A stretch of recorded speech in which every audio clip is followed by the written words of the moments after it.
Uganda Matters Technical Institute Nyarushanje ekatandika omwaka gw'orwenda kinana nka Polytechnic ahamutsinge gw'ekereziya omubyombeko ebyayombekirwe abajungu ebyombeko by'etendekyereri bikashazibwa amabati agarikumanya nka asbestos ago ministry y'ebyamagara yajumirire ngu nigarwaze kokoro konka na hati itendekyereri nibarushemesezamu abeegi Bachiga Andrew Cohen owashomire mu itendekyereri kandi ari hakachiko karikwebembera abaziire najangu hariho echetengo kihango kya government kuhindura amabataga ahakuba nagateka amagara gabeegi omukangara tete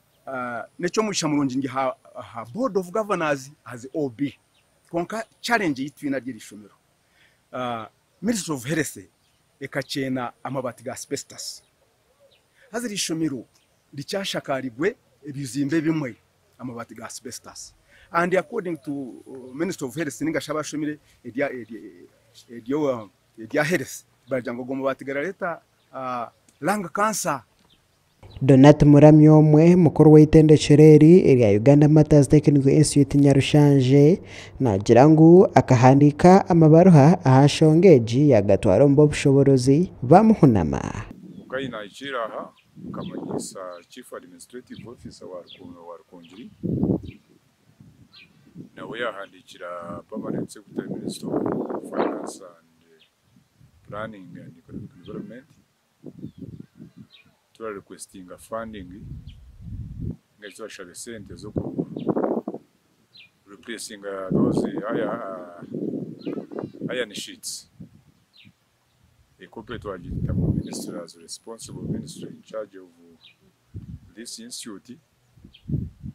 Bachiga Andrew Cohen washomire ha itendekyereri kandi ryakachikwa karikwebembera abaziire nayongera ashaba President Yoweri Museveni kwikiriza okuraganisa okuyakozire ngu Uganda Matters Technical Institute Nyarushanje ekora hansi y'ambarara University of Science and Technology kuhereza diploma na degree. Zishaha tutegereze President Yoweri Kaguta Museveni ubundi obwene mu campaigns of course ateko kujigambaho akakira mushasha akati was a pledge konkana wali aratangara kula why didn't this university start abeji baliho nabwenje taratandika so bikazokwe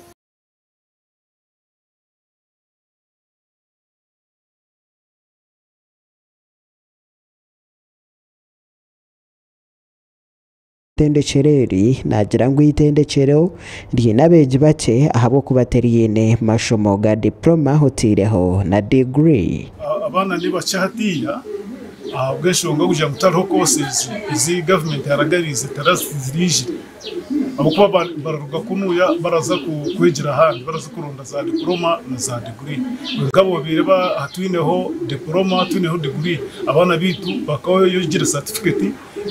bashoma na diploma bashoma na degree bagoma abeegi bo nibagira ngu nibateganisibwa kushoma certificate yonka bakamara bakazenga kuza kongeraho ahandi ni kinshasha hano kushanga nibakoma national certificate kandi nyowe ninyena ntinyege ke imbe engineer kandi tinshemerwe kushanga ngu shomiro mwanya bwito mwishomero bwitu kandi nyenda koma national certificate honga nakubiye ninyena ntinkomenka at least civil engineering imbere umuntu wa mane ndyo wi kandi important ashemiriwe kushanga umwishomereri yenda kushomera mu certificate yonka rero nkaza handi makuraga gashakwa Robert Mugabe Rukungiri.